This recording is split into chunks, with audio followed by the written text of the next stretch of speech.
Praise the Lord. The best wishes to you and your family members in the name of God. దేవుని నామమునకు మహిమ కలుగును గాక. దేవుని నామం పేరిట మీకును మీ కుటుంబ సభ్యులందరికీ శుభాభివందనములు. ఈరోజు దేవుని వాగ్దానము టుడే గాడ్స్ ప్రామిస్. నా ఆత్మ మీ మధ్యన ఉన్నది గనుక భయపడకుడి. హగ్గాయి 2వ అధ్యాయం 5వ వచనం. Fear not, for my spirit is among you.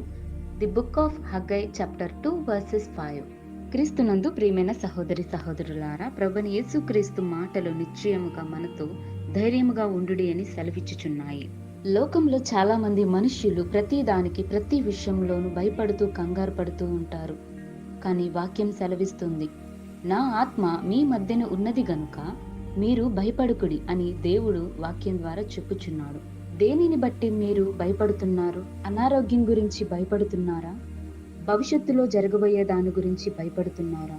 ఎప్పుడు ఏమి జరుగునో, ఏ పరిస్థితులు ఎలాగ వచ్చునో అని కంగారు పడుతూ భయపడుతూ ఉంటున్నారా? ఎవరైనా ఏదైనా అంటారేమో, తిడతారేమో అని భయం కలిగి ఉంటున్నారా? భయపడవద్దు. దేవుని మాటలు సెలవిచ్చుచున్నాయి. నీవు దేనికి భయపడవద్దు, ధైర్యము కలిగి ఉండుము. దేవుని ఆత్మ నీ మధ్యన ఉన్నది. నీవు భయపడవద్దు, చింతింపవద్దు. దేవుని ఆత్మ చేత, ఆయన పరిశుద్ధమైన వాక్యంతో దేవుడు మనలను నింపుతాడు. నీకు తోడుగా ఉండి నీ పక్షమున యుద్ధము చేయువాడు ఆయనే.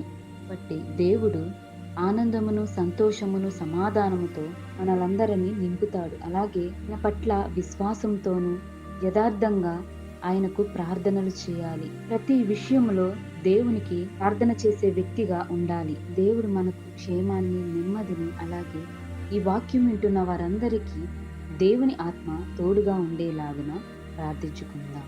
ప్రార్థన. కృపగలిగిన దేవ, నీ శ్రేష్టమైన ఘనమైన నామమునకు వందనములు, స్తోత్రములు దేవా.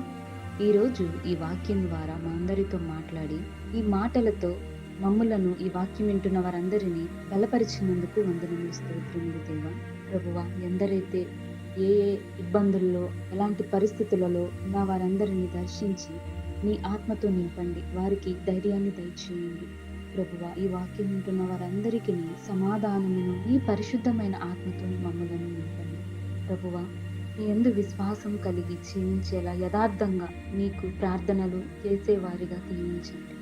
నీ యందు మాకు సంతోషము, ఆనందము దయచేయండి. అట్టి నీ ప్రేమ, నీ కరుణ, నీ దయతో మమ్మల్ని అందరినీ నీ యొక్క పరిశుద్ధమైన ఆత్మతో నింపమని యేసు నామములో ప్రార్థిస్తున్నాం తండ్రి.